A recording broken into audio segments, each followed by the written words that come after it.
Pemirsa, apa kabar? Maidin Hindrawan segera membawakan Warta Berita PTS.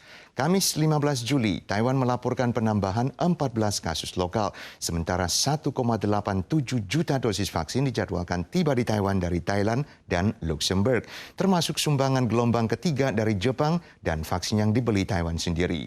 Pada saat yang sama, proses vaksinasi pun dipercepat. Menurut data terbaru, tingkat vaksinasi Taiwan telah melampaui 17%. Melalui Facebook, perwakilan Taiwan untuk Jepang Frank Xie memastikan bahwa gelombang ketiga sebanyak 974.000 dosis vaksin AstraZeneca telah melewati pemeriksaan dan siap dikapalkan ke Taiwan. Vaksin sumbangan Jepang ini ditambah dengan yang dibeli Taiwan sendiri, total 1,87 juta dosis dijadwalkan tiba hari Kamis 15 Juli.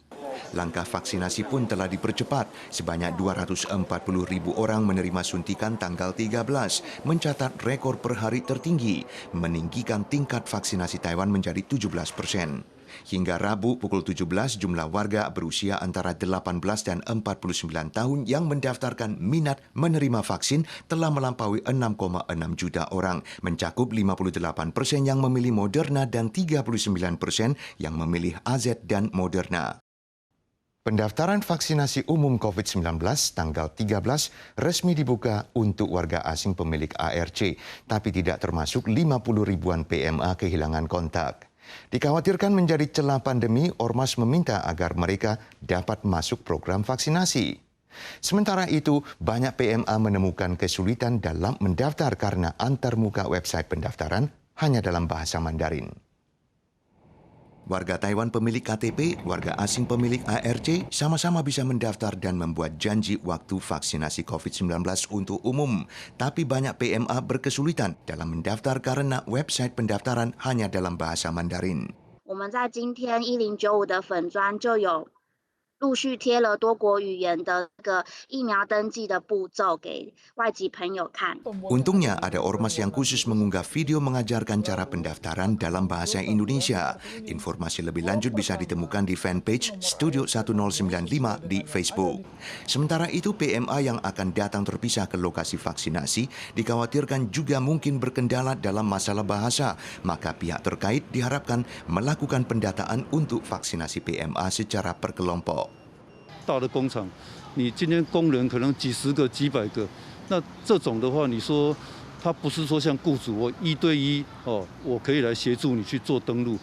Ada legislator dan ormas berpendapat 50 ribuan PMA kehilangan kontak yang banyak darinya bekerja di lokasi butuh tenaga kerja juga dimasukkan ke dalam program vaksinasi. Pejabat MOL merespons pelonggaran melibatkan isu persepsi warga Taiwan, namun dalam beberapa klaster penularan sebelumnya, semua PMA kehilangan kontak terkait telah divaksinasi. SPA Taoyuan menegaskan banyak negara mengizinkan vaksinasi bagi semua pekerja migran legal dan ilegal. Kebijakan di Taiwan dikritik sebagai kemunduran dalam pencegahan pandemi.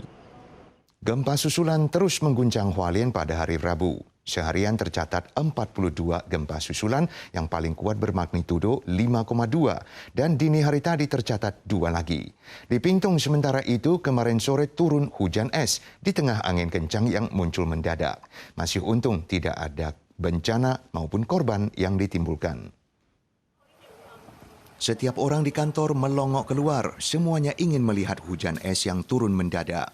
Hujan es disertai angin kencang ini turun di kota Pingtung di Taiwan Selatan pada hari Rabu sekitar pukul 15 siang. Warga pun terlihat berteduhan takut terhantam hujan es. CWB menerangkan di tengah hujan petir yang timbul akibat bentrokan arus udara, gejala angin kencang dan hujan es sering terjadi. Hujan es di Pingtung ini berlangsung lebih dari 10 menit. Untungnya tidak ada bencana maupun korban yang dilaporkan.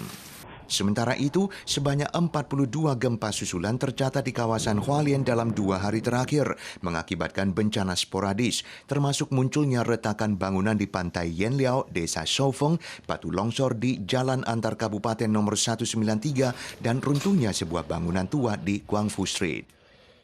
Pemirsa sekalian, sekian Warta Berita dari PTS. Sua lagi pekan depan. Sampai jumpa.